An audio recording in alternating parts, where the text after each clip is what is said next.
Hola, buenos días a todos. Feliz año primero que nada. Espero que lo hayan pasado muy bien. Por supuesto, guardados con la familia sin ir a muchas fiestas por el famoso contagio. Bien, vamos a seguir viendo el tema del viento eh, y después vamos a empezar con el calor y la temperatura. Les voy a compartir un poco la pantalla. Ya, y tenemos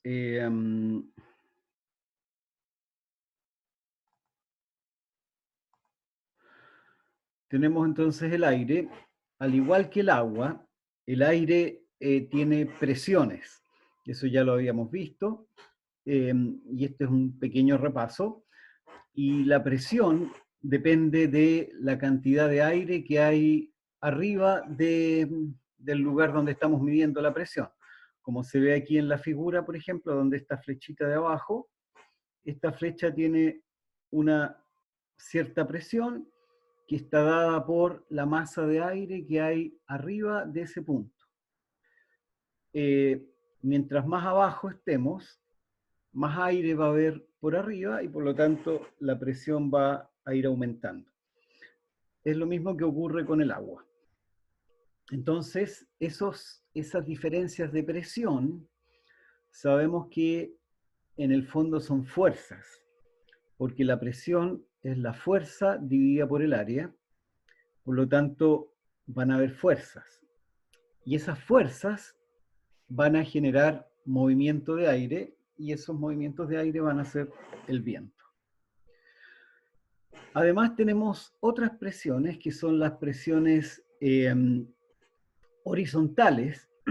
Estas presiones horizontales no ocurren en el agua, pero sí ocurren en el aire, en el cual al lado izquierdo, por ejemplo, tenemos una presión P más delta P y al lado derecho tenemos una presión P.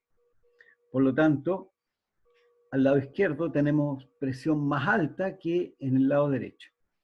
¿Por qué ocurre esto en el aire y no en el agua? Porque el aire se puede contraer y comprimir, contraer y expandir. Y el agua no, el agua o los líquidos no se pueden contraer ni expandir, o casi no se pueden contraer ni expandir. Entonces, en el caso del aire tenemos diferencias de presión horizontales y esas diferencias de presión también generan movimiento de aire y generan viento. Cuando se producen diferencias de presión en el aire, por ejemplo, cuando el sol calienta una masa de aire, esa masa de aire se expande y al expandirse baja la presión.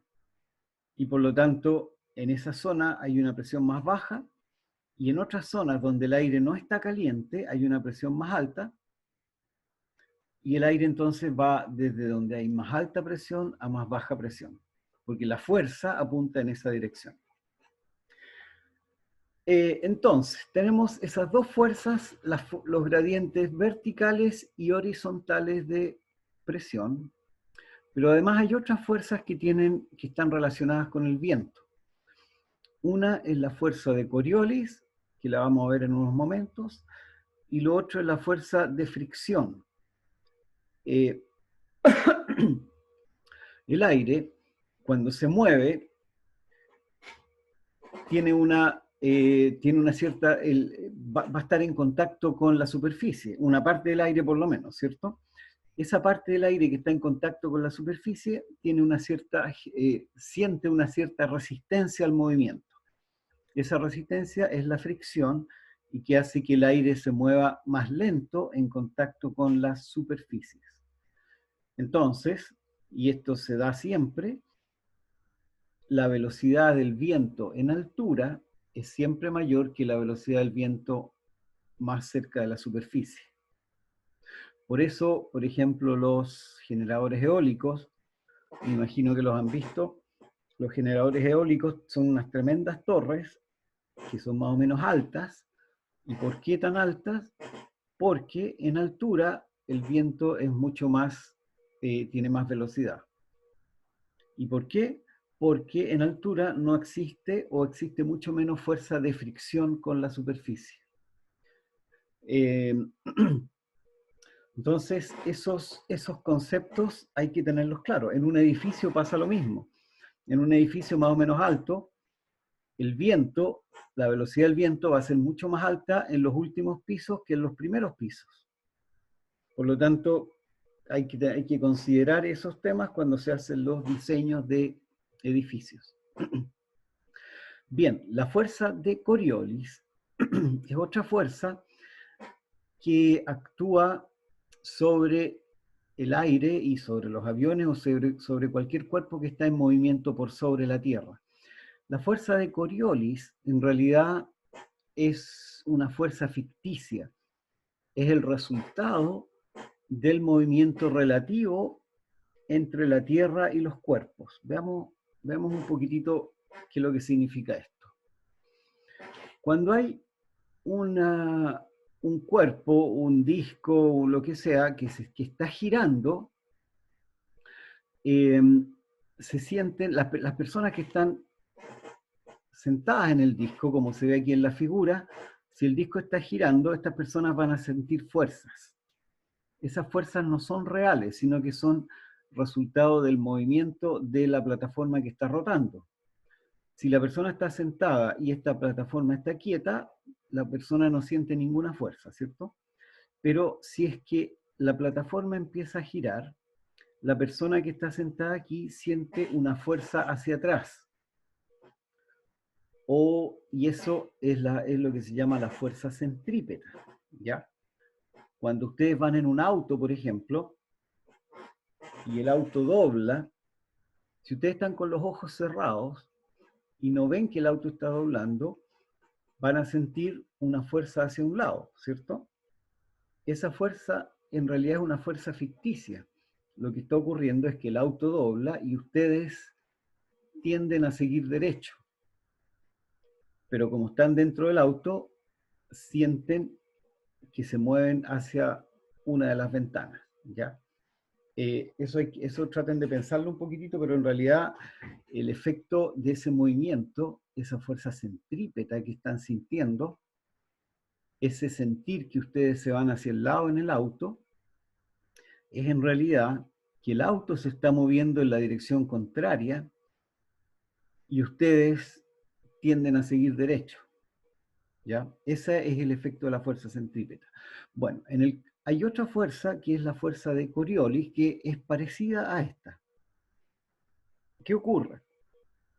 Si están girando, a ver, esto veámoslo un poco en este otro dibujo que es un poquitito más claro. Supongamos que están aquí en el dibujo de la Tierra.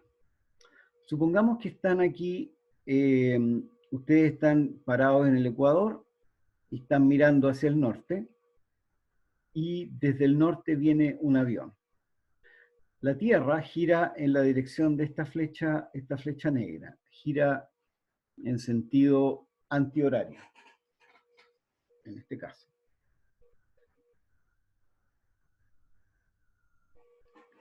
Si el avión trata de ir derecho, el avión se supone que está yendo derecho hacia abajo. Pero ustedes van a ver que el avión se les mueve hacia la izquierda. ¿Por qué? Porque si ustedes están aquí sentados en el Ecuador, la Tierra está girando, por lo tanto ustedes se van a mover hacia la derecha, ¿cierto? Se van a mover hacia la derecha y el avión, por su lado, a su vez está siguiendo derecho. Por lo tanto, lo que ustedes ven es que el avión se les va a mover hacia la izquierda. ¿Ya? En este caso, en el caso de que ustedes estén sentados mirando hacia el norte. ¿Ya?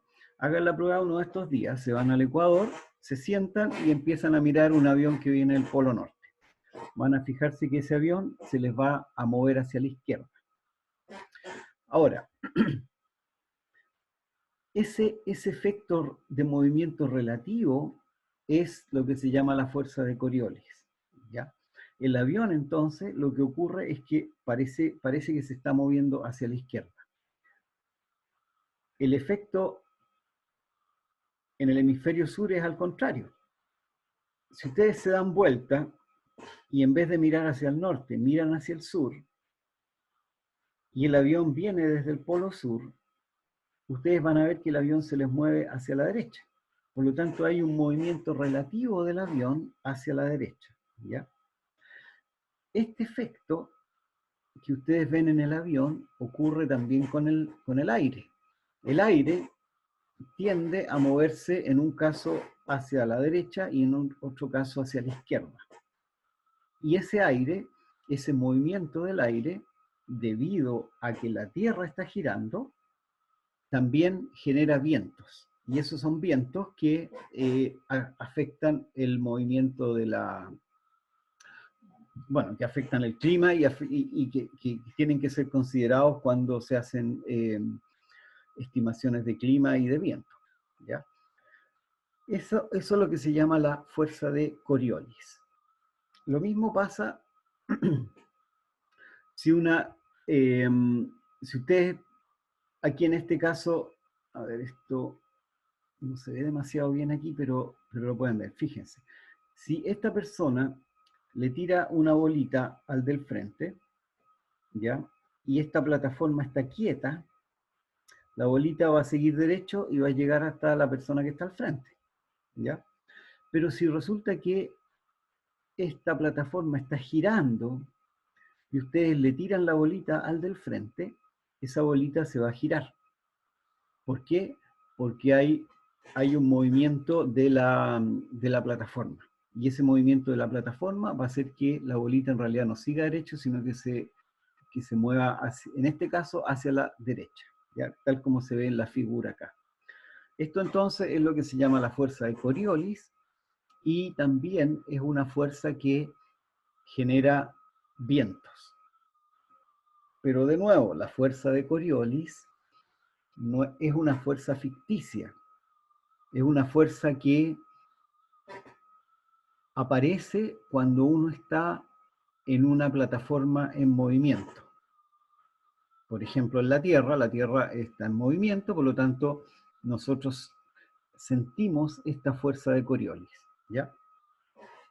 Ya, entonces, estas tres fuerzas son las que determinan los movimientos del aire. ¿Cuáles son estos tres efectos o fuerzas?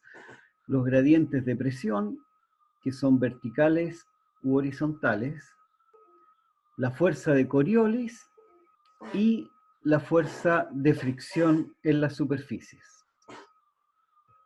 Entonces tenemos estos tres efectos de las vientos. Bueno, la fuerza de fricción lo vimos recién. Entonces la fuerza de fricción hace que, para repasar un poco, que en altura los vientos sean mayores. Y esto es una frase filosófica. Ustedes tienen que tomar conciencia del manejo adecuado del viento para los diseños de arquitectura y urbanismo. En urbanismo especialmente es importante considerar el viento, por varias razones. Por la ventilación, por un lado, por el calor y el frío. En el caso de Chile, que es un país más o menos caluroso, podríamos decirlo, hay que considerar espacios y considerar el viento para que no se produzcan lugares donde hace mucho calor y es desagradable estar, ¿ya? Bien, vamos a ver entonces lo que es la temperatura.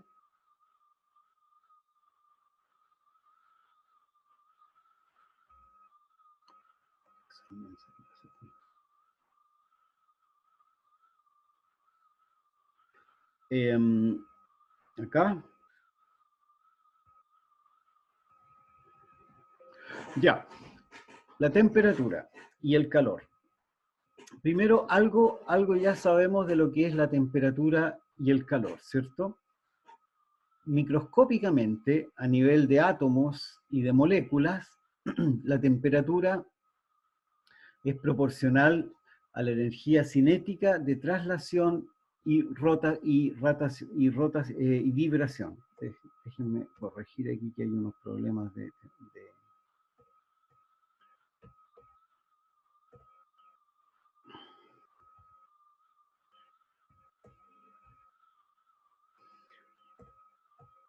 Hay un problema aquí con...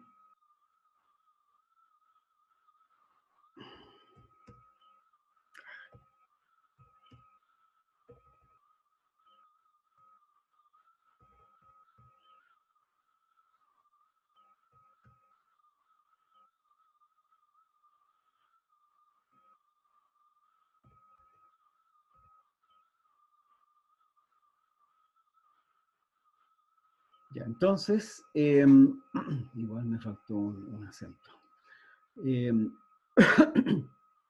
La temperatura está relacionada con la energía que tienen las moléculas. Y esa energía, a su vez, se manifiesta en el movimiento de las moléculas. ¿Qué movimientos? Tres tipos de movimientos. Movimiento de traslación, movimiento de rotación y movimiento de vibración. Todos esos tres movimientos son en el fondo energía. Y esa cantidad de energía es la que determina la temperatura del cuerpo. Entonces la temperatura es una manifestación de la energía que tiene el cuerpo. Ahora, que tiene esa molécula o esa cosa. A nivel macroscópico, tenemos que la temperatura es una variable que tiene el mismo valor cuando dos sistemas están en equilibrio. Cuando dos sistemas están en contacto, esos dos sistemas tienen la misma temperatura. Por eso es que es necesario tener aislación térmica. Por ejemplo, las casas, para no tener la misma temperatura que en el exterior, tienen que estar aislados térmicamente, ¿cierto? Eso ustedes ya lo saben. Porque cuando hay dos cuerpos que están en contacto, esos dos cuerpos van a tener la misma temperatura. Entonces, si afuera hace frío, si el aire afuera está frío, y ese aire está en contacto con el aire interior, entonces el aire interior también va a estar frío. O viceversa, está caliente. Y eso en general uno no lo quiere. Ahora, ¿cómo se mide la temperatura? Se mide por una propiedad bien importante, y es que los materiales, todos los materiales, se dilatan o se contraen dependiendo de la temperatura que tienen. Cuando aumenta la temperatura, los materiales se dilatan. Y cuando baja la temperatura, se contraen. Y lo que se usa para medir estas cosas es el termómetro. Un poco, ¿cómo funciona un termómetro? El más simple de todos, que es un termómetro de mercurio o de algún líquido, si se fijan, tiene una bolita, ¿cierto? Esta bolita está en contacto térmico con el exterior. Esta bolita es la que mide la temperatura. ¿Cómo la mide? Primero que nada tiene que estar en contacto térmico, o sea, la temperatura de la bolita tiene que ser la misma que la temperatura del aire fuera de la bolita. De esa manera el termómetro está midiendo el aire fuera de la bolita. Si ustedes toman un termómetro, lo ponen en el refrigerador y después sacan el termómetro del refrigerador, van a ver que va a estar midiendo una temperatura baja. ¿Por qué va a medir esa temperatura tan baja? Porque la bolita de líquido está fría, ¿ya? Y por lo tanto, lo que indica el termómetro es la temperatura de la bolita. Si ustedes esperan un rato, esa bolita se va a va a quedar en contacto térmico con el exterior. Y por lo tanto, la temperatura de la bolita y la temperatura del exterior, del aire que hay fuera de la bolita, van a ser la misma. En ese caso, el termómetro va a estar midiendo la temperatura exterior. Eso ustedes más o menos lo saben, ¿cierto? Ahora, ¿qué le ocurre al termómetro cuando cambia la temperatura? Cuando aumenta la temperatura, por ejemplo, el líquido, este líquido que hay acá, se empieza a expandir, y al expandirse tiene que irse hacia arriba, porque la bolita es rígida, y el único espacio que tiene la bolita es hacia arriba. El resto del tubito está en vacío, ¿ya? De manera que no haga resistencia al movimiento de este líquido. Entonces, en un termómetro, en el interior del termómetro se tiene el líquido y la parte donde no hay líquido está en vacío, no hay nada. En realidad siempre hay un poquitito de aire, pero bien poco, ¿ya? De tal manera que este vacío no le haga ninguna fuerza al movimiento del líquido. Entonces, como el líquido se empieza a expandir, el único lugar hacia donde puede expandirse es hacia arriba, hacia el tubo, y al moverse hacia arriba va marcando las distintas temperaturas, ¿ya? Y resulta que la expansión de los líquidos es lineal. Lineal significa que por cada, qué sé yo, por cada 1 grado de aumento de temperatura, el movimiento es proporcional. El movimiento es proporcional. Si aumenta 1 grado, se mueve una cierta cantidad. Si se aumenta 2 grados, se mueve el doble de esa cantidad. Si aumenta 3 grados, se mueve 3 veces esa cantidad, y así sucesivamente, ¿ya? Entonces, estos son los termómetros simples, los más simples de todos. Hay otros, pero la mayoría de los termómetros también usan la contracción de los materiales para medir la temperatura. Por ejemplo, hay otros termómetros que consisten en un metal que está enroscado. No sé si los han visto. Por ejemplo, los termómetros que se usan para los hornos de la cocina no tienen líquido, sino que es un metal, es una lámina de metal que está enroscada, así como lo estoy haciendo aquí en este movimiento, ¿ya? Y resulta que al final del metal hay una flechita. Cuando ese metal se calienta, la rosca esta se abre y se contrae un poquitito. Y al abrirse y contraerse, se mueve la aguja un poco. Ya. Entonces, para que los termómetros puedan medir temperatura, realmente tienen que estar en contacto térmico con el material donde están midiendo. Si no hay contacto térmico, entonces no miden la temperatura real. Por eso, cuando uno mide la temperatura, tiene que esperar un rato. Lo típico, cuando ustedes se miden la temperatura del cuerpo, tienen que ponerse el termómetro debajo del brazo o debajo de la lengua y esperar un rato. ¿Por qué tienen que esperar un rato? Para que haya contacto térmico entre el cuerpo y el termómetro.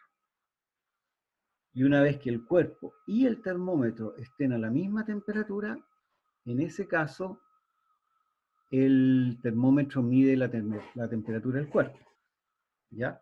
Así que a veces es fácil engañarse en estas mediciones de temperatura. ¿En qué casos pueden engañarse ustedes en la medición de temperatura?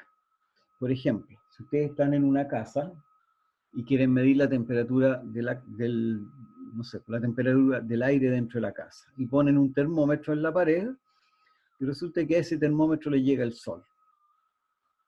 Al llegarle el sol al termómetro, el termómetro se va a calentar mucho más que el aire que está en la casa. Y por lo tanto, el termómetro va a medir la temperatura que tiene el termómetro, no la temperatura que tiene la casa, que es la idea de la medición. Entonces, eso es bien importante. Para que ocurra una medición real de temperatura, debe haber buen contacto térmico. Y para que haya buen contacto térmico, siempre hay un tiempo de demora entre la estabilización de la temperatura, ¿ya? Siempre uno tiene que tener claro que la temperatura es el movimiento de las moléculas.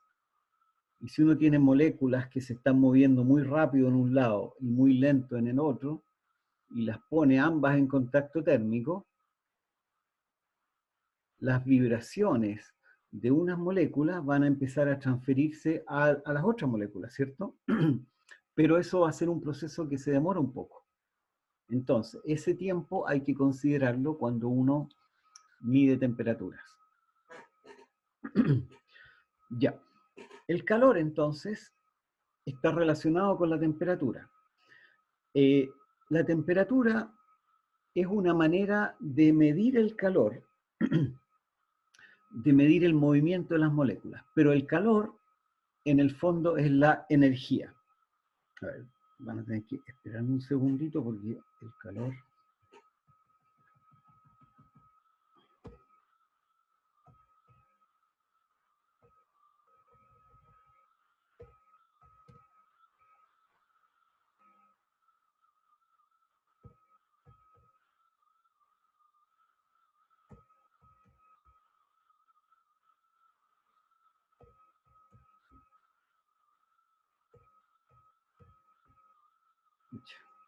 Disculpen, pero aquí están todas estas...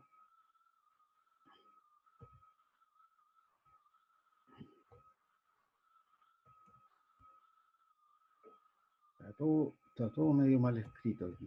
¿Qué le vamos a hacer? Interacción. Moléculas.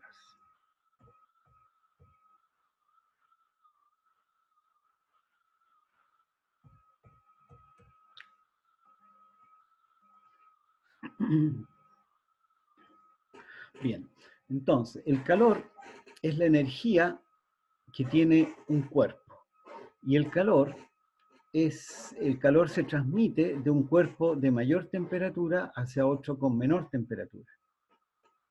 Entonces, el calor, no, bueno, es una manera de decir, la materia no contiene calor, sino que tiene energía interna. El calor es un poco, es otra manera de decir la energía interna.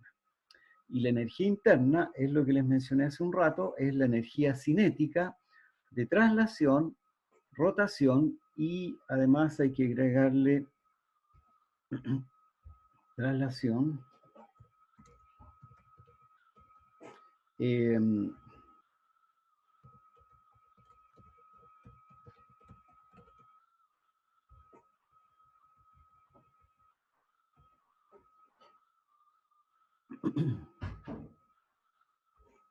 ya, entonces esos tres tipos de movimiento, que son la traslación, la rotación y la vibración de las moléculas, es lo que tiene que ver con la energía interna de estas moléculas, ¿ya? Y esa energía interna es el calor. Entonces, cuando uno habla de calor, uno está hablando de energía. Y cuando uno habla de que el calor aumenta o el calor disminuye, la energía aumenta o la energía disminuye. Y si se acuerdan bien de lo que dijo Einstein y lo que han dicho los físicos de hace mucho tiempo, la energía no se pierde ni se crea, sino solo se transforma. Y eso es lo que ocurre entonces con el calor. Cuando hay calor o no hay calor, en el fondo lo que está ocurriendo es que el calor o la energía se están transmitiendo de un lugar hacia otro. Por ejemplo, en invierno, ¿qué es lo que ocurre en invierno? El calor de la Tierra se va hacia el espacio, sale ese espacio y se va hacia el espacio. Y por lo tanto se pierde calor en la Tierra. Como no llega tanto calor desde el Sol, entonces se producen temperaturas más bajas. Pero frío o calor en el fondo es movimiento de esta energía de un lugar a otro. ¿Ya? El calor ya, entonces, ¿cómo se mide el calor o cómo se mide esta energía? Se mide, una de las maneras de medirlo es mediante las calorías. Y una caloría se define como 4,184 joules. Joules, acuérdense, es una unidad de energía, ¿ya? Y una caloría, entonces, es la cantidad de calor necesaria para cambiar en 1 grado Celsius la temperatura de 1 gramo de agua. Si ustedes quieren calentar 1 gramo de agua en 1 grado Celsius van a necesitar 1 caloría. Y 1 caloría corresponde a 4,184 joules de energía. ¿Ya? Y el calor específico, que es otro concepto que es importante también, es el calor necesario para cambiar en 1 grado la temperatura de una unidad de masa. Entonces, en el caso, el calor específico del agua es 1 caloría por gramo por Celsius, ¿ya? Entonces, el calor específico del agua es 1 caloría por gramo. ¿Por qué? Porque para cambiar en 1 grado 1 gramo de agua necesitamos 1 caloría. Y hay que tener en cuenta que el calor específico del agua es en general mucho mayor que el calor específico de las otras sustancias. Entonces, el agua es un buen refrigerante. Aquí, disculpen que esto lo había cambiado, pero no lo guardé. Es un buen refrigerante intercambiador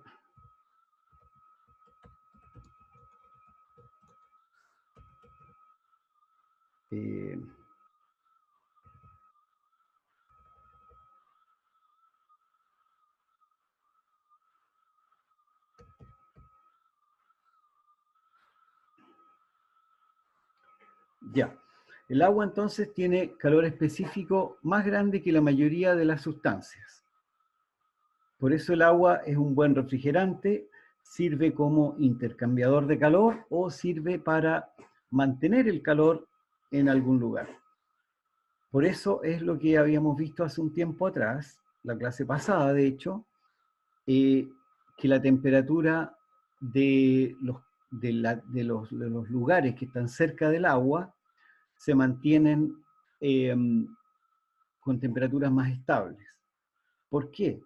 Porque para poder calentar 1 gramo de agua, se necesitan, para poder calentar 1 gramo de agua, 1 grado Celsius, se necesita 4,184 joules, ¿cierto? ¿De dónde viene esa energía? Viene del sol. Entonces, si nosotros queremos calentar el agua 1 grado, necesitamos 4,184 joules. Pero, ¿qué pasa con la Tierra? Si queremos calentar la Tierra, esa misma energía que llega del Sol calienta la Tierra mucho más. Porque para calentar la Tierra se necesita menos calorías. Qué sé yo, para calentar en 1 grado la Tierra yo necesito media caloría. Por ejemplo, estoy dando un ejemplo solamente. Entonces, si yo le tiro 1 caloría al agua y 1 caloría a la Tierra, el agua se me va a calentar en 1 grado, pero la Tierra se me va a calentar en 2 o 3 grados. Por lo tanto, la Tierra se va a calentar más que el agua. ¿Ya? Y el agua entonces se mantiene a temperaturas, por eso el agua no cambia mucho la temperatura en verano o en invierno. Y además el agua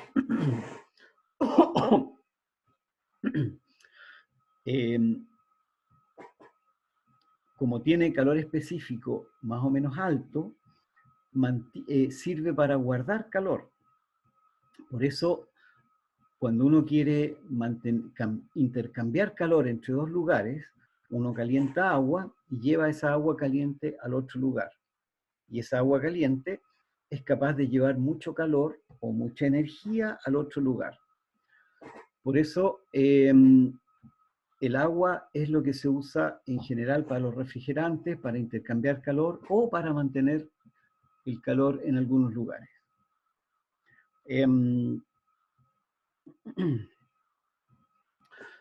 Entonces, ¿cuál es el efecto sobre el clima y sobre los sectores de la Tierra donde hay agua o donde no hay agua?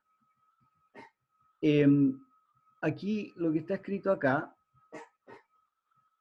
es algo que ocurre a nivel mundial.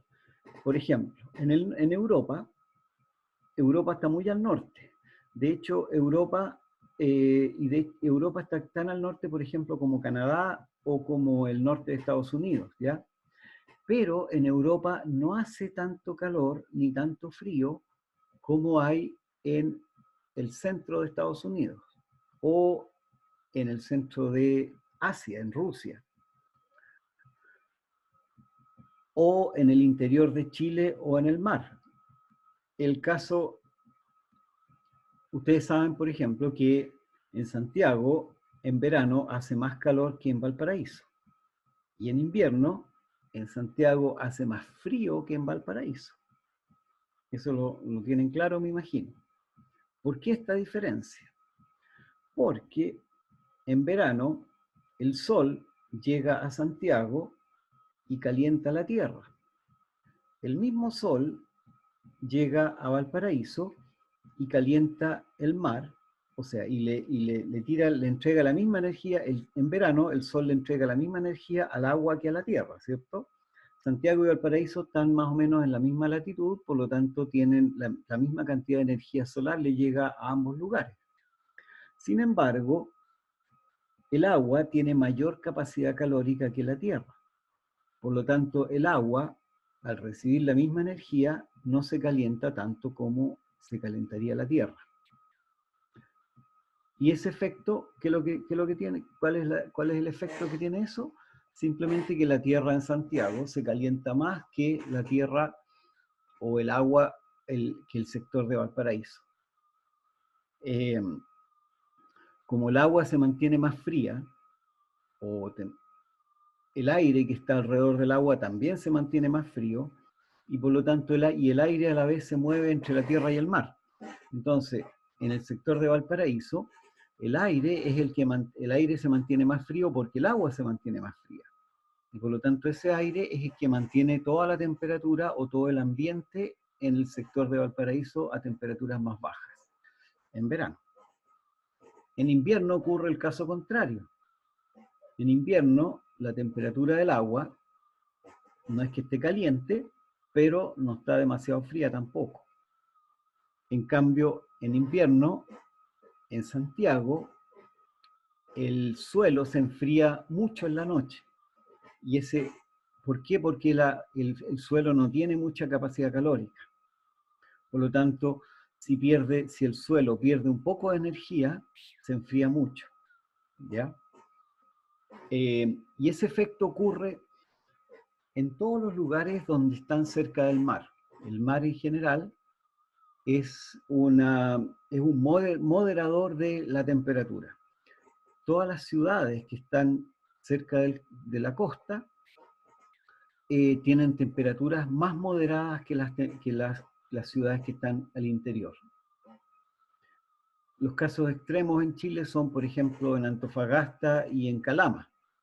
Antofagasta y Calama están más o menos a la misma latitud, pero Antofagasta tiene un clima muy templado, que está moderado por el Océano Pacífico, y Calama tiene temperaturas bastante más extremas. En invierno hace mucho frío y en verano hace mucho calor.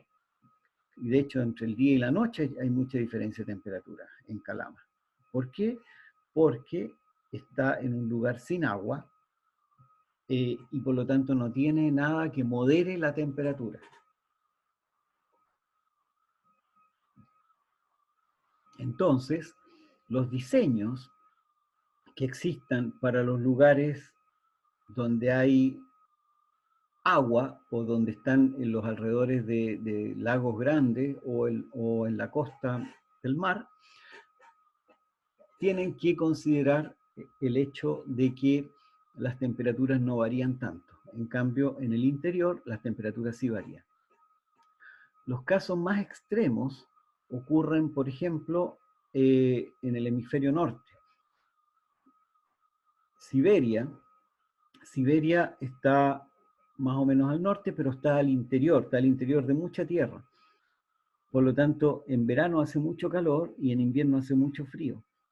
Los lugares costeros que están en la misma latitud que Siberia no tienen tanta diferencia de temperatura, no hace tanto frío ni tanto calor, porque el agua es la que mantiene las temperaturas un poco más estables, ¿ya?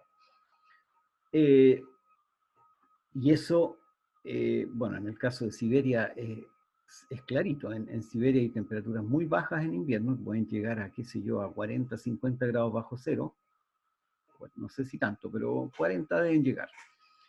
Y en verano pueden llegar a 30, 35 grados. En cambio, a la misma latitud, cerca del mar, las temperaturas son muy distintas. ¿Ya? Entonces, todos los lugares que están cerca del mar están siempre moderados en su temperatura por el agua. Y los que no están cerca del mar tienen variaciones mucho más grandes de temperatura. Incluso durante el día y la noche. Y es lo que ocurre, por ejemplo, en Calama. En Calama, en la noche pueden haber, en la noche en verano, pueden haber 2 grados sobre cero, y en la noche y en el día pueden haber 35, ¿ya? En cambio, en Antofagasta, que está a la misma altura, en el día la temperatura puede llegar a 25 y en la noche baja hasta 15. Así que no hay mucha diferencia de temperatura entre uno y otro caso. Bien, ¿cuál es el otro efecto importante de estas diferencias de temperatura? Es la expansión térmica. La expansión térmica ocurre porque cuando aumenta la temperatura de una sustancia, las moléculas o los átomos se mueven con más rapidez en promedio. Vibran más y por lo tanto al vibrar más se alejan más entre sí. Y este aumento de la vibración tiene por resultado que la sustancia se dilata. Y este efecto es, en cuerpos pequeños, este efecto no se ve mucho, pero en cuerpos más grandes, qué sé yo, de unos metros, o 5, 10, 20 metros, ya sí se empieza a notar bastante cuánta es la dilatación y la contracción. Entonces, los cuerpos no todos se expanden con la misma cantidad. Por lo tanto, hay que tener cuidado en los diseños cuando hay expansiones y contracciones térmicas. Por ejemplo, los cables de las líneas telefónicas se alargan y cuelgan más abajo en un día cálido de verano que en un día frío de invierno. Échale una miradita a los cables o quizás incluso en el día y en la noche. Las tapas metálicas de los frascos de vidrio, por ejemplo, si usted, es típico que un frasco mermelada, uno no le puede abrir la tapa, uno lo pone bajo el agua caliente, la pura tapa, eso sí. Si uno calienta la tapa se expande y al expandirse se suelta un poco y ahí es más fácil abrirla. Lo que ocurre con los vidrios. Los vidrios, ¿por qué a veces pueden quebrarse los vidrios? Por la dilatación térmica. Porque el vidrio tiene... a ver, hay otra cosa que no he explicado todavía, que es la transmisión de calor.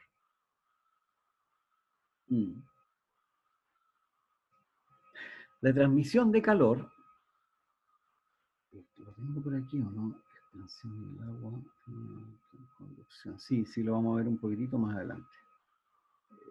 La expansión térmica. Ya.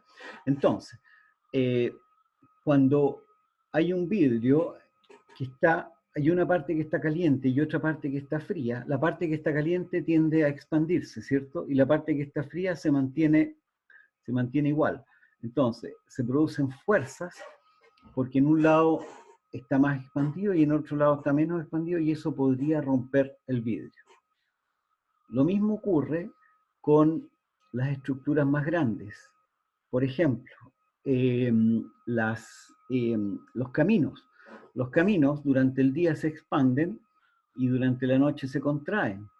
Esas contracciones y expansiones, si no están bien diseñadas, si el camino no está bien diseñado, a la larga van a romper el camino. Lo mismo pasa con los puentes. Por ejemplo, el puente de San Francisco, el Golden Gate, ese que es famoso porque ese fue uno de los primeros puentes grandes que se construyeron, que era haberse construido en 1940, yo creo, 30 incluso, cuando casi no habían puentes colgantes.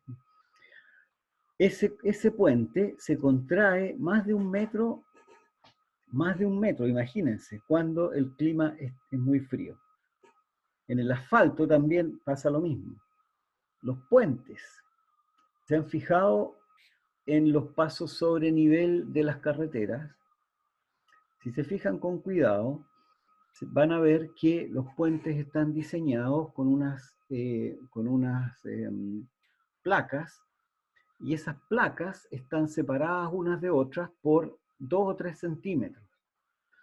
La que es muy clarita es el paso sobre nivel que hay en Apoquindo con Vespucio. Bueno, en realidad en casi todos los lugares hay.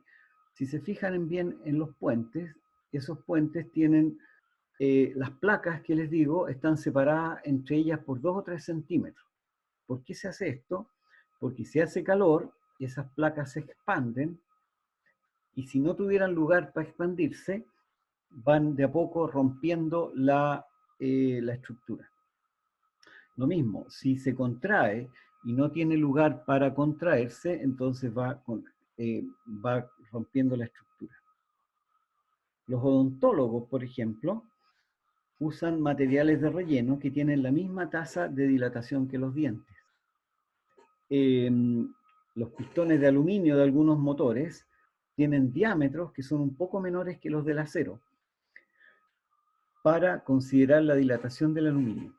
El acero o el fierro tiene poca dilatación térmica, en cambio el aluminio tiene alta dilatación térmica. Si ustedes ponen dos materiales, fierro y aluminio, juntos, y los calientan o los enfríen, van a ver que el aluminio se expande más que el acero. Y si hay una estructura en la cual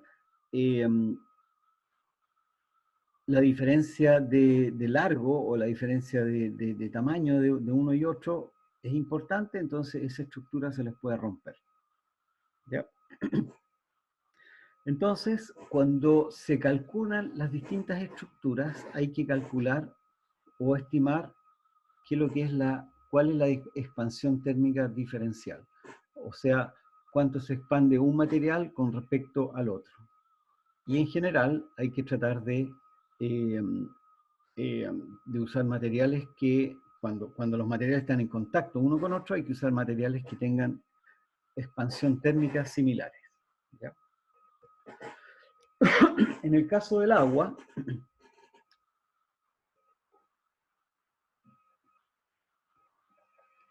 el agua también se dilata y se contrae cuando se calienta.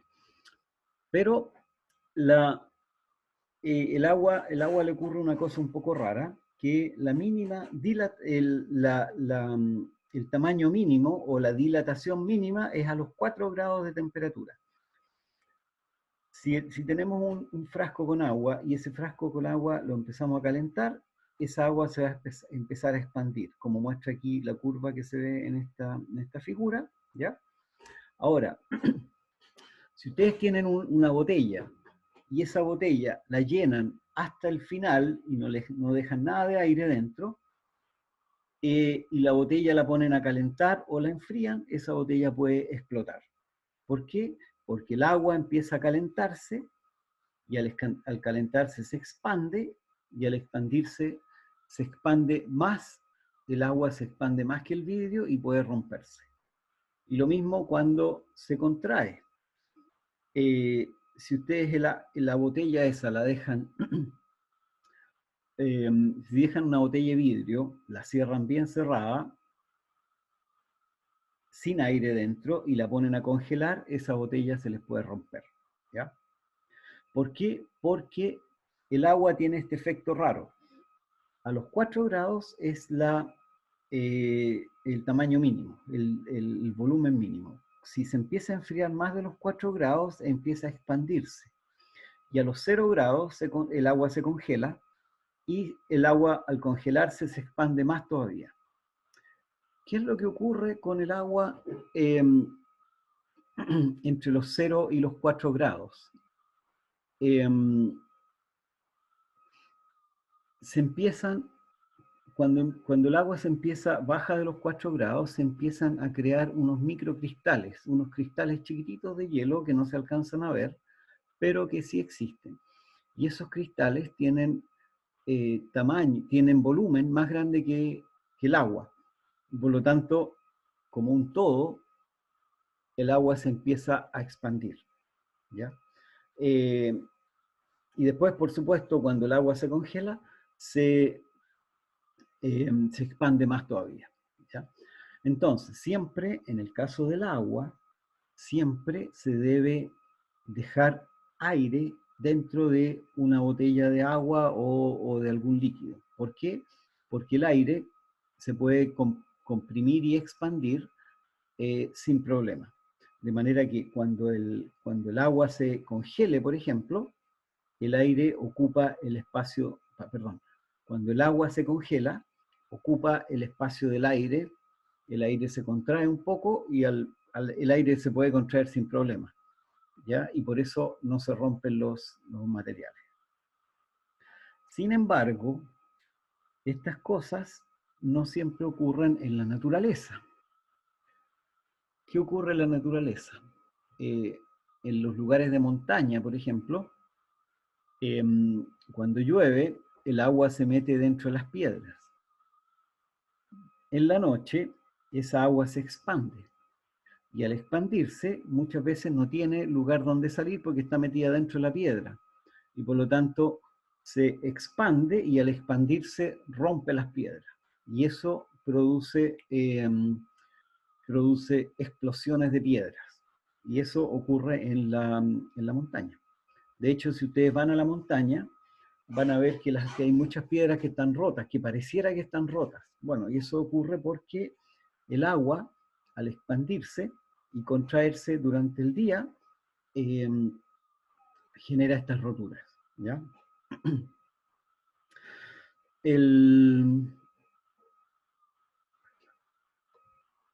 Bien, vamos a parar un rato, ya,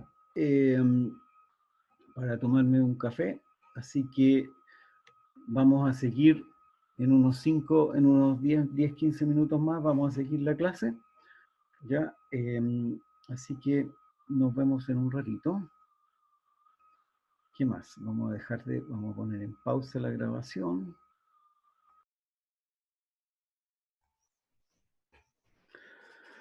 Bien, vamos a seguir entonces con la clase.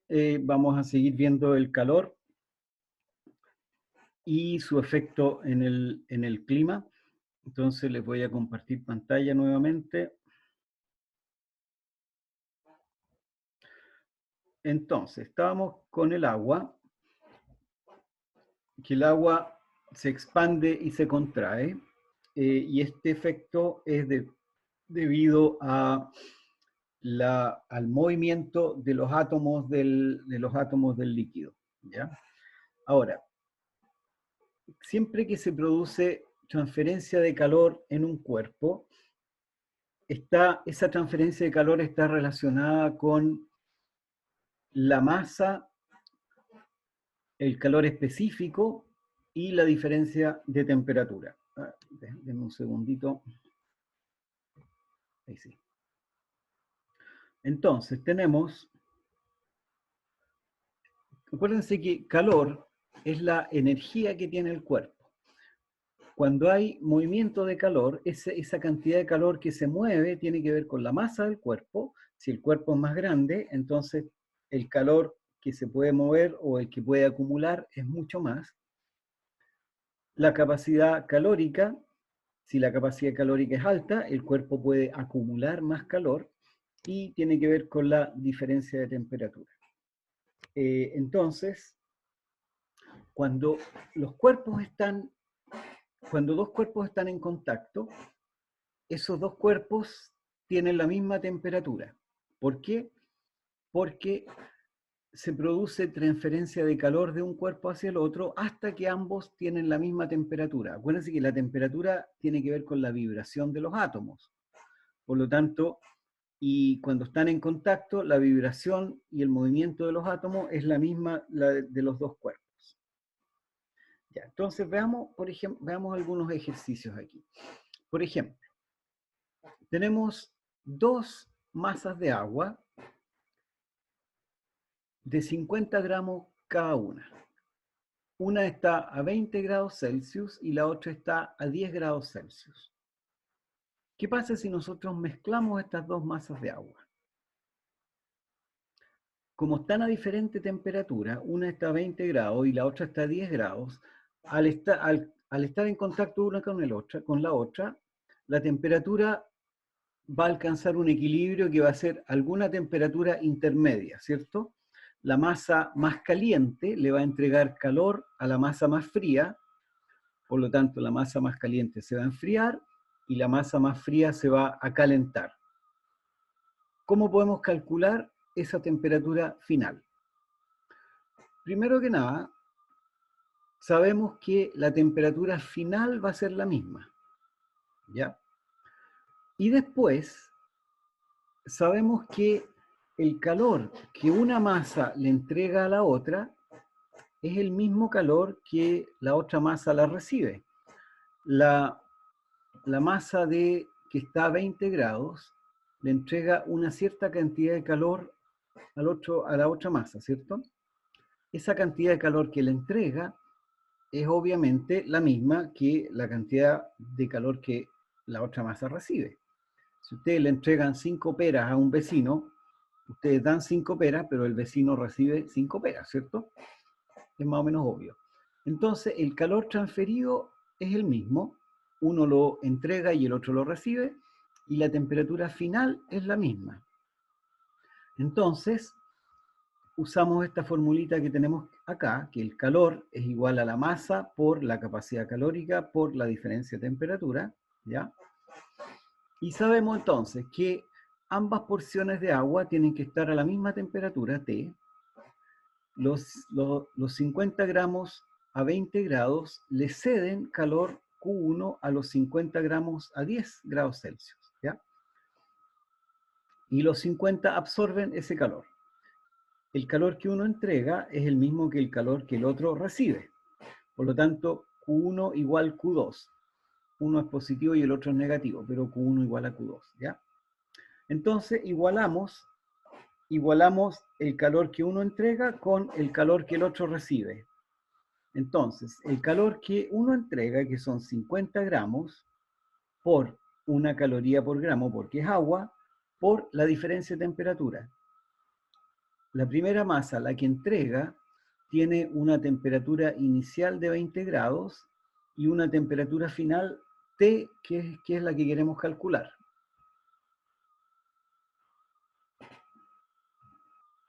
Y eso va a ser igual a la otra masa, va a ser igual a, acuérdense que Q1 es igual a menos Q2. Aquí en realidad debería haber un menos, pero bueno, vamos a verlo. Disculpen.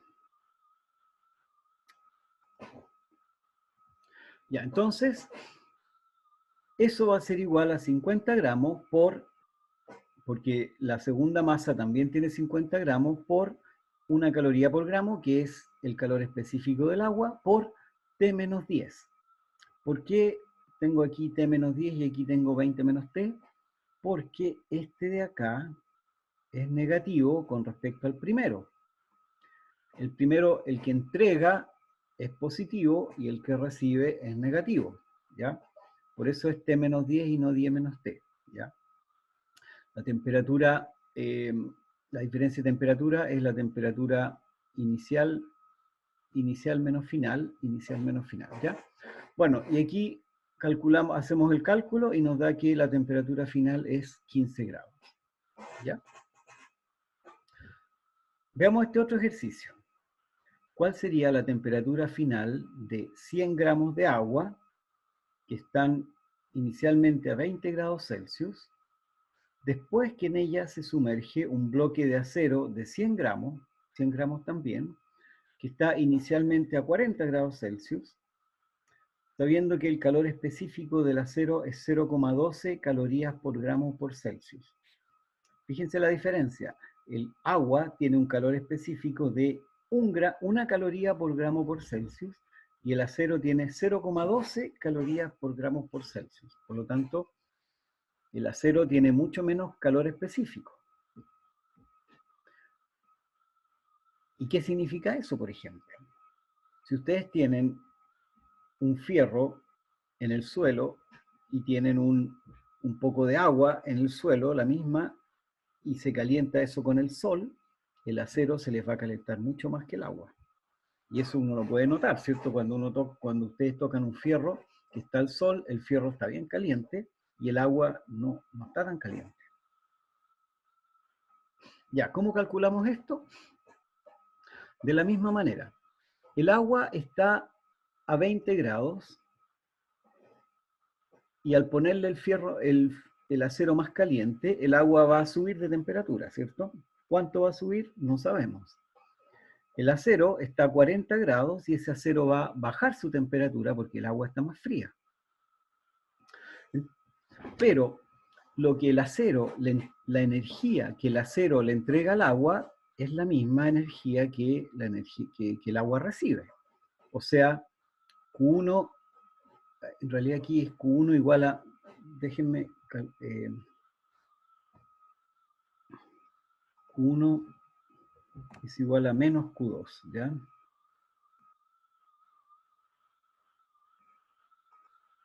Entonces, Q1,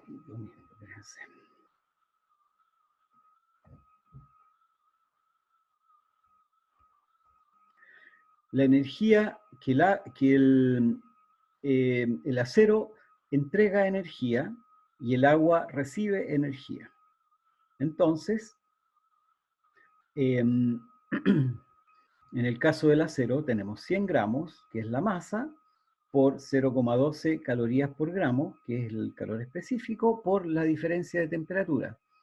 La temperatura inicial menos la final.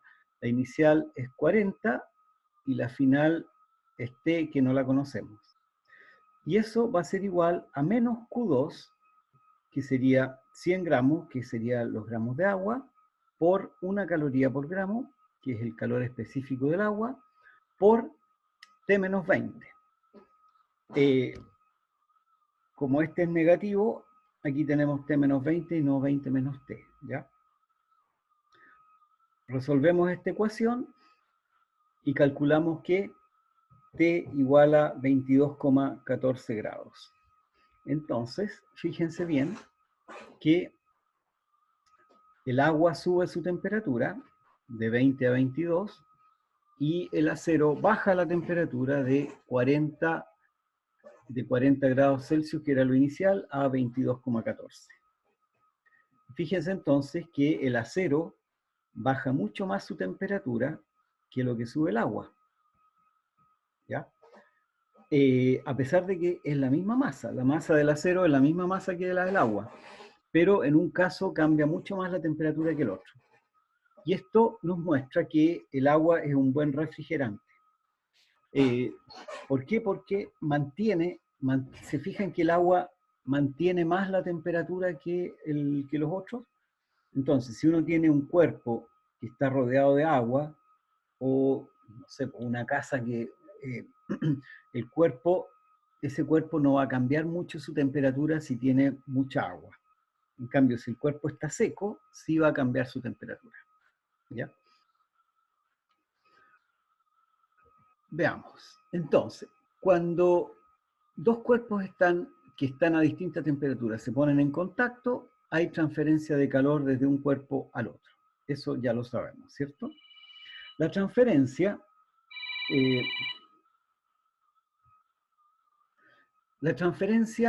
puede ocurrir de 3 maneras distintas. La que hemos visto ya es la conducción. Conducción de calor se produce porque un átomo que está vibrando choca con el átomo que está al lado y lo hace vibrar, ¿ya? Eso es la conducción. Entonces, esa conducción es una transferencia lenta de calor. Después está la convección, que es otro tipo de transferencia de calor que lo vamos a ver en unos minutos, y finalmente está la radiación. La conducción, entonces, esto es lo que me refiero aquí con la conducción. Si tenemos una barra metálica y calentamos un extremo de la barra, ese calor se va a ir transfiriendo hacia el lado, ¿cierto? Eso lo sabemos. Por ejemplo, si ustedes toman una cuchara y la ponen en la cocina, en la llama, después de un rato se van a quemar la mano, ¿cierto? Pero después de un rato. ¿Por qué? Porque el calor se transmite lentamente desde un lugar hacia el otro. ¿Cómo se transmite el calor? Se transmite por conducción. Estos átomos que están al lado de la llama empiezan a vibrar. Al vibrar, chocan con los átomos del lado y le entregan calor o energía al átomo del lado. Después este átomo empieza a vibrar y le entrega calor al del lado, y así sucesivamente. Ahora, este proceso necesita que el calor se entregue al átomo vecino. Por lo tanto, es un proceso que va lentamente moviéndose.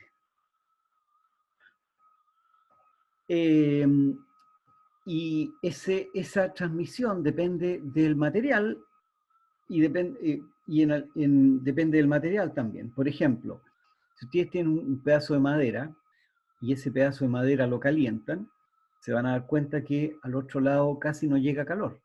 ¿Por qué? Porque cuesta mucho que en la madera el calor se mueva de un lado a otro. Eso significa que la madera es buen aislante.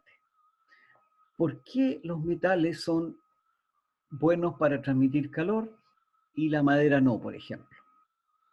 Por una diferencia importante en la estructura de los metales. Los metales tienen electrones libres, ¿ya? Los metales, acuérdense cuál es la estructura de los átomos. Tenemos átomos, los átomos están formados por núcleo, y alrededor del núcleo tengo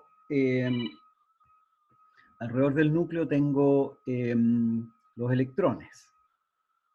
Esos electrones, algunos se pueden salir del material, y en los metales los electrones, hay muchos electrones que están libres. Entonces, ¿qué es lo que ocurre en los metales?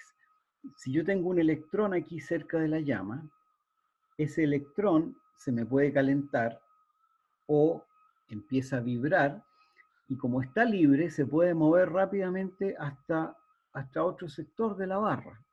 Y por lo tanto, calienta la barra de esa forma. Entonces, el electrón se puede mover y ese electrón es el que transfiere calor de un lado a otro.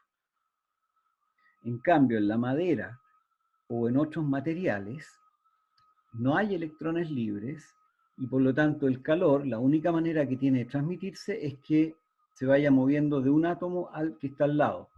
Y ese proceso, como les dije, es lento. Entonces, los metales son buenos conductores de calor por eso. ¿Qué pasa con los líquidos o los gases? En los líquidos y los gases, los átomos no están fijos. Entonces, si yo caliento un líquido, ese átomo del líquido se va a poder mover y calentar no al vecino, sino al que está 3 o 4 átomos más allá. Entonces, en los líquidos, el calor también se transmite más o menos rápido, porque los átomos se pueden mover.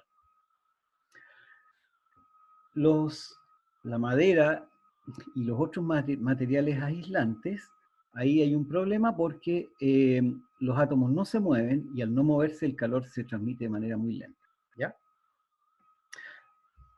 Esta es lo que se llama la transmisión de calor por conducción. Hay otro tipo de transmisión de calor, que es la convección.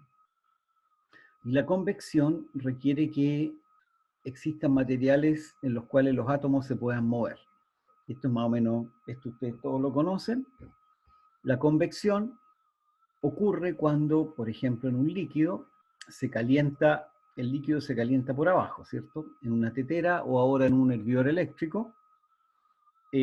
Estas moléculas como están calientes, se empiezan a mover con mayor rapidez y se van apartando entre sí. Al alejarse entre sí, las moléculas se vuelven menos densas y se mueven hacia arriba por flotación.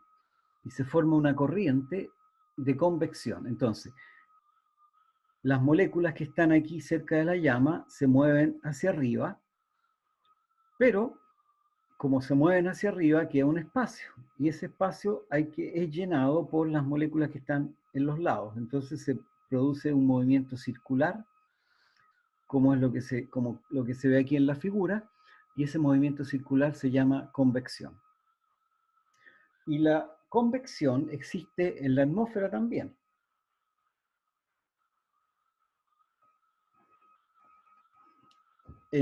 Cuando se calienta el aire, se dilata.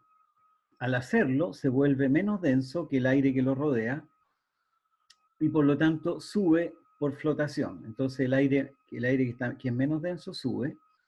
Cuando el aire que sube llega a una altura en que su densidad coincide con la del aire que lo rodea, deja de subir, ¿ya?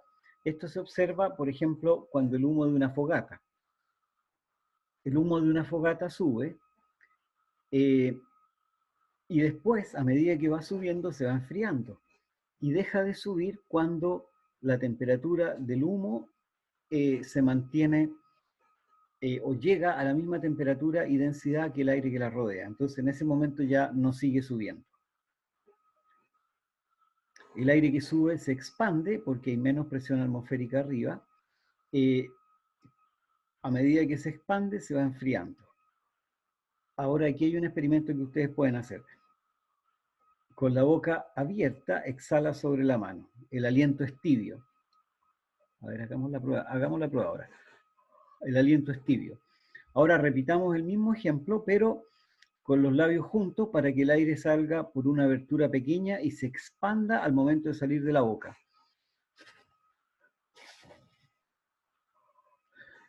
Noten que la exhalación es bastante más fría. Hagan la prueba en este momento, ¿ven? El aire, si uno sopla aire con los labios cerrados o más o menos cerrados, el aire sale más rápido y se enfría, y cuando sale se expande. Al expandirse se enfría, ¿ya? Y al enfriarse uno lo siente que está llegando aire más frío a la mano, ¿ya? ¿Se fijan? En realidad yo lo noté, así que ustedes también tienen que notarlo. Cuando uno pasa lo mismo, cuando uno comprime el aire con una bomba de un neumático, es posible que hayas notado que tanto el aire como la bomba se calientan bastante. Por ejemplo, cuando uno le echa aire al neumático de la bicicleta, el bombín e incluso el neumático se calientan porque el aire se comprime. Una manera de entender el enfriamiento del aire es que hay que imaginarse que cuando se expanden las moléculas son como pelotas de ping-pong que rebotan entre sí.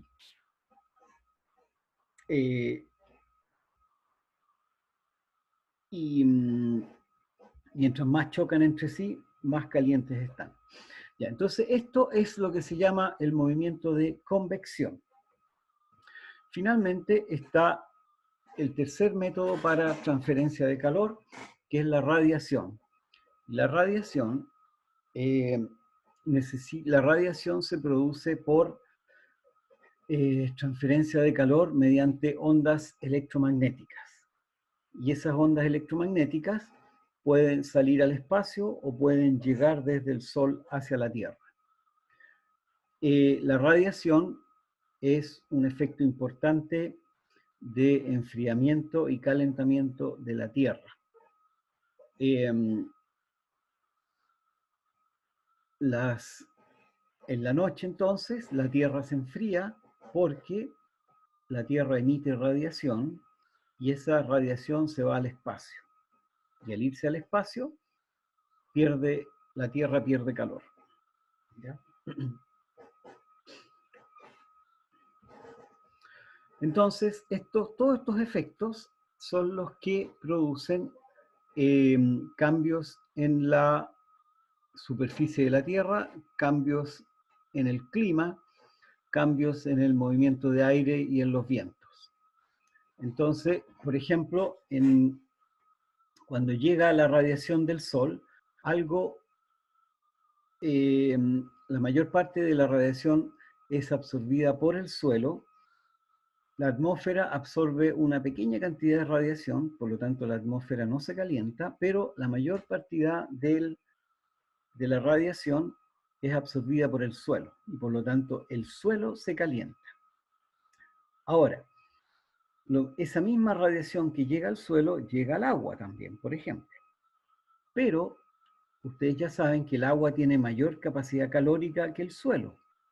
Por lo tanto, aunque le llegue la misma radiación al agua, el agua se calienta menos que la Tierra. Y esa diferencia de temperatura es la que genera los vientos que ya hemos visto.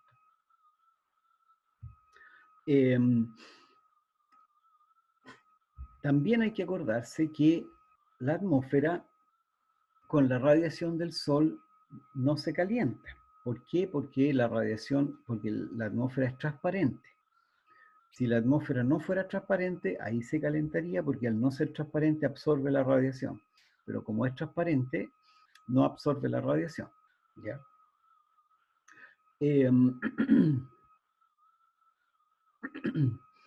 Otro de los efectos, el calor que emite la Tierra, ¿qué tipo de radiación emite?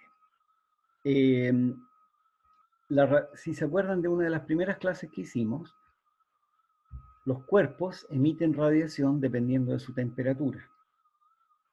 El Sol emite radiación visible porque el Sol está más o menos a 5.600 grados Celsius, ¿ya? La Tierra está a mucho menor temperatura, la Tierra en general está a 30 grados, 20 grados, una cosa así, por lo tanto está a mucho menor temperatura, y lo que emite es radiación infrarroja, o radiación infrarroja de onda larga que se llama, de 10 a 35 micrómetros, son ondas súper largas, ¿ya? Y esa radiación sale a la atmósfera. Parte de la radiación sale a la atmósfera y parte es atrapada por la atmósfera porque la atmósfera tiene el agua. El agua y el CO2 atrapan una parte de esa radiación infrarroja.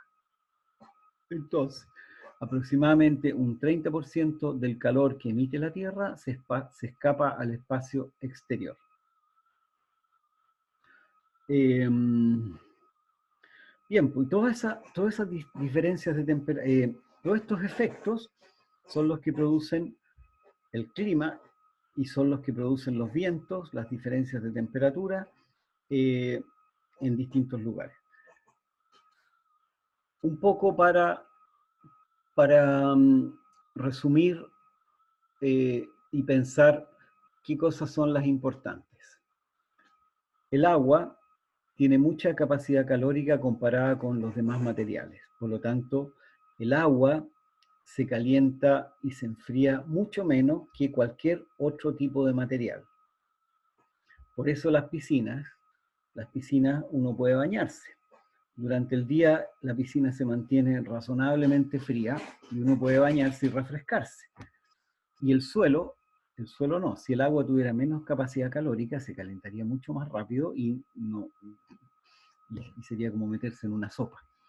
Entonces, el agua tiene más capacidad calórica, por lo tanto, se enfría y se calienta menos que la tierra. Después, los materiales, por el calor, se expanden o se contraen. Y esa expansión hay que considerarla cuando uno diseña estructuras. Porque si no se consideran, esas estructuras a la larga se van a romper, ¿ya? Y eso ocurre muchas veces cuando, por ejemplo, los puentes están mal diseñados y se expanden y se contraen durante el día o la noche con el calor. Esa expansión y contracción terminan por romper los puentes. Lo mismo pasa con las carreteras. Las carreteras que están mal diseñadas, se han fijado que las carreteras ponen unas planchas de cemento y entre una plancha y la plancha siguiente hay un espacio. Ese espacio está diseñado de manera que la expansión y la contracción de la plancha de cemento tenga espacio. para no chocar con la plancha del lado y no romperse, ¿ya? Y lo mismo las estructuras en los edificios. Todas las estructuras en los edificios tienen que considerar las expansiones térmicas, porque esas expansiones térmicas son importantes para estructuras más o menos grandes. Más o menos grandes me refiero a distancias de, qué sé yo, de 5, 10 metros, una cosa así, o 3 metros. De 3, 4 metros hacia arriba ya las expansiones empiezan a ser más o menos importantes. Bien, creo que con eso estamos con la clase de hoy día. Así que seguimos la próxima semana. Les quería avisar que la prueba final va a ser el 20 de enero. En esa prueba van a entrar la parte de presión, viento, temperatura y calor. Y después, como ya no nos queda mucho tiempo, en marzo va a haber una presentación. Ustedes van a tener que hacer una presentación de un tema. Tienen que hacer grupos de 4 o 5 personas y presentar un tema. Los temas se los vamos a mandar y ustedes pueden elegir alguno de esos temas, pero eso va a ser en marzo. La prueba final, entonces, como les digo, va a ser ahora el 20 de enero y va a ser más o menos parecida a la que ya les hicimos. ¿Preguntas? ¿Alguna otra cosa que tengan dudas por ahí? Profe, ¿nos va a dar ejercicio como la vez pasada? Sí, seguramente en las próximas clases vamos a hacer más ejercicios de lo que estamos viendo. Parecido, por ejemplo, al que les mostré de cambios de temperatura. Y les vamos a enviar también ejercicios para que practiquen. Ya, gracias, profe.